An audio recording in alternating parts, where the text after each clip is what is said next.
जय श्री कृष्ण दोस्तों। जीवन में कई बार ऐसे पल आते हैं जब हमें लगता है कि हमारे अपने ही हमारे खिलाफ हो गए हैं। ये क्षण हमें भीतर से तोड़ देने वाले होते हैं। जिस व्यक्ति या जिन लोगों को हमने अपने जीवन का अभिन्न हिस्सा माना होता है, वही जब हमें अकेला छोड़ देते हैं, तब उस दर्द का वर्णन शब्दों में करना कठिन हो जाता है। हम सोचते हैं कि क्या सच में वही लोग जो हमारे साथ हर खुशी और गम में खड़े थे, आज हमारे खिलाफ हो सकते हैं। उस समय दिल में एक अजीब सी कश्मकश होती है, जैसे कोई हमारे भीतर से हमारी पहचान कोई छीन लेना चाहता हो। जिस विश्वास पर हमने रिश्तों की नींव रखी होती है, वह जब हिलता है तो हम खुद को बहुत कमजोर महसूस करते हैं। ऐसा लगता है जैसे हमारी आत्मा ही टूट गई हो। मन एक ही सवाल पूछता है, आखिर ऐसा क्यों हुआ? यही वह समय होता है जब हमें खुद से पूछना पड़ता है कि क्या हम सही थे, क्या हम अपने रास्ते पर सही तरीके से चल रहे थे। लेकिन सबसे बड़ी बात यह है कि जब अपने ही लोग आपको छोड़ देते हैं, तो उस समय आपको अपनी असली पहचान और आत्मशक्ति की तलाश करनी होती है। जब हमें लगता है कि हमारे अपने ही हमारे खिलाफ हो गए हैं, तब हमारा मन शांति की तलाश में होता है। ये मन शांत नहीं होता, बल्कि हजारों सवालों के जवाब ढूंढता है। दिल में दर्द होता है और आंखों में आंसू। हमारे जीवन के वे लोग जिन पर हमने सबसे ज्यादा भरोसा किया, जब वही हमारे खिलाफ हो जाते हैं, तब वह दर्द सहन करना बहुत मुश्किल हो जाता है। लेकिन उसी पल में हमारी असली परीक्षा होती है। ये जीवन की सबसे बड़ी परीक्षा होती है, जहां हमें खुद को साबित करना होता है। सोचिए, जब अर्जुन अपने ही परिवार के खिलाफ युद्ध के मैदान में खड़े थे, तब उनके दिल में कितनी पीड़ा रही होगी। वह अपने गुरु, अपने भाई और अपने मित्रों के खिलाफ खड़े थे। क्या वह वक्त आसान था? बिल्कुल नहीं। अर्जुन का दिल भी दर्द से भरा हुआ था। उनके सामने वही लोग थे जिन्हें उन्होंने जीवन भर अपना माना था। लेकिन श्री कृष्ण ने उन्हें सही दिशा दिखाई। उन्होंने अर्जुन से कहा कि यह समय भावनाओं में बहने का नहीं, बल्कि अपने धर्म और कर्तव्य का पालन करने का है। रिश्ते चाहे कितने भी मजबूत क्यों न हो, जब सत्य और धर्म का प्रश्न उठता है, तब हमें अपने धर्म का पालन करना होता है। और यही वह संदेश है जो हमें समझने की जरूरत है। जब अपने ही खिलाफ हो जाएं, तब भी हमें सही दिशा में चलना चाहिए। इस समय आपके मन में निराशा का भाव आ सकता है। ऐसा लग सकता है कि ये दुनिया ही आपके खिलाफ हो गई है। लेकिन दोस्तों, ये वह समय है जब आपको खुद पर भरोसा रखना है। ये समय आपके आत्मविश्वास की परीक्षा का है। क्या आप अपने निर्णयों पर टिके रह सकते हैं? क्या आप अपने कर्तव्यों का सही से पालन कर सकते हैं? ये समय है खुद को साबित करने का। बाहरी दुनिया चाहे आपको कितना भी नकार दे, अगर आप अपने भीतर की आवाज सुनेंगे, तो आपको सही रास्ता मिल जाएगा। जब हमें लगता है कि हमारे अपने ही हमारे खिलाफ हो गए हैं, तब हमें खुद से ये पूछने की जरूरत होती है कि क्या हमने अपने रास्ते में कहीं गलती की है। अगर हमने अपने धर्म और सत्य का पालन किया है, तो हमें किसी भी विरोध से डरने की आवश्यकता नहीं है। ये विरोध हमारे लिए एक परीक्षा है, और इस परीक्षा में हमें सफल होना है। श्री कृष्ण ने गीता में कहा है, कर्म करो, फल की चिंता मत करो। अगर हमने अपने कर्म को सही से किया है, तो हमें उसकी चिंता करने की आवश्यकता नहीं है कि लोग हमारे बारे में क्या सोचते हैं या क्या कहते हैं।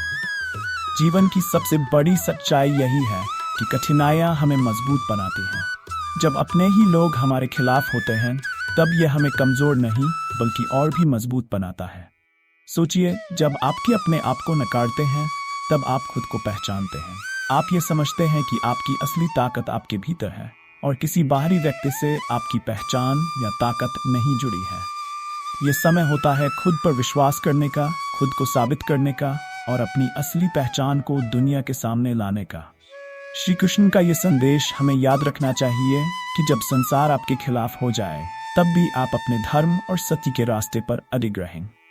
जब लोग आपको नकारते हैं, तब वह समय होता है खुद के साथ खड़े होने का। उस समय आपके पास केवल एक ही साथी होता है, और वह है आपकी आत्मा। आत्मा की शक्ति ही आपकी सबसे बड़ी ताकत होती है।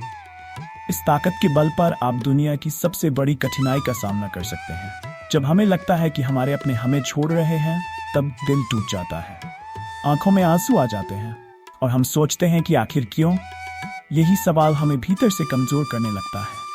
पर यह समय होता है खुद को मजबूत करने का। जीवन की हर कठिनाई हमें एक नई सीख देती है, और यह सीख हमें मजबूत बनाती है। जब हम इन कठिनाइयों से गुजरते हैं तब हमें यह समझ आता है कि हमारी असली शक्ति हमारे भीतर ही है। बाहरी दुनिया चाहे कुछ भी कहे, अगर हम खुद पर विश्वास रखते हैं तो हम हर मुश्किल से बाहर निकल सकते हैं। यह समय होता है अपनी सोच को सकारात्मक बनाने का। नकारात्मकता हमें और कमजोर करती है, लेकिन सकारात्मक सोच हमें मजबूत बनाती है। जब अपने खिलाफ हो जाएं, तब यह समय होता है अपनी सोच को और भी ज्यादा मजबूत बनाने का। धैर्य और साहस इस समय आपके सबसे बड़े साथी होते हैं। श्री कृष्ण ने भी यही सिखाया है कि धैर्य और आत्मविश्वास ही हमें हर मुश्किल से पार लगाते हैं। जब हम अपने भीतर की शक्ति को पहचानते हैं तब कोई भी बाहरी शक्ति हमें नहीं हरा सकती। दोस्तों, जब अपने ही हमारे खिलाफ हो जाएं, तब यह समय होता है खुद पर विश्वास रखने का। यह समय होता है ये सुनिश्चित करने का कि हम अपने धर्म और कर्तव्यों का सही तरीके से पालन कर रहे हैं। अगर हम सही रास्ते पर हैं तो हमें किसी से डरने की आवश्यकता नहीं है। जीवन की हर कठिनाई हमें यह सिखाती है कि हमारी असली शक्ति हमारे भीतर ही छिपी है। चाहे संसार आपको नकार दे, अगर आपके भीतर आत्मशक्ति है तो आप हर परिस्थिति से बाहर आ सकते हैं। यह समय होता है अपने भीतर छिपी उस शक्ति को पहचानने का, और उस शक्ति के बल पर हमें आगे बढ़ना चाहिए। श्री कृष्ण ने कहा है कि जब आप अपने कर्तव्य का पालन कर रहे होते हैं तो बाहरी दुनिया के विरोध से घबराना नहीं चाहिए। यह विरोध आपके कर्तव्यों की परीक्षा का हिस्सा है। अगर आप सही हैं तो विरोध चाहे कितना भी बड़ा हो, आप उसे पार कर लेंगे। हमें अपने कर्तव्यों पर ध्यान देना चाहिए, न कि लोगों की आलोचना पर। श्री कृष्ण ने भी यही सिखाया है कि जीवन में विरोध और कठिनाइयां हमें कमजोर नहीं करती, बल्कि हमारी आत्मा को और भी मजबूत बनाती हैं। ये समय होता है अपने अंदर के उस योद्धा को जगाने का, जो हर स्थिति में जीत हासिल कर सकता है। दोस्तों, अगर आप इस समय कठिनाई में हैं, अगर आपको ऐसा लगता है कि आपके अपने ही आपके खिलाफ हो गए हैं, तो यह समय है खुद पर भरोसा करने का। यह समय है अपने भीतर की शक्ति को पहचानने का। जीवन में चाहे कितनी भी कठिनाइयां आएं, अगर आप अपने धर्म और सत्य के रास्ते पर हैं तो आपको कोई नहीं हरा सकता। जीवन की हर कठिनाई हमें यह सिखाती है कि हमारी असली शक्ति हमारे भीतर ही है। तो चलिए इस संघर्ष को अपना मित्र बनाते हैं और आगे बढ़ते हैं। अगर आपको ये वीडियो पसंद आई हो तो कृपया चैनल को सब्सक्राइब करें और नीचे कमेंट में जय श्री कृष्ण लिखें। जय श्री कृष्ण।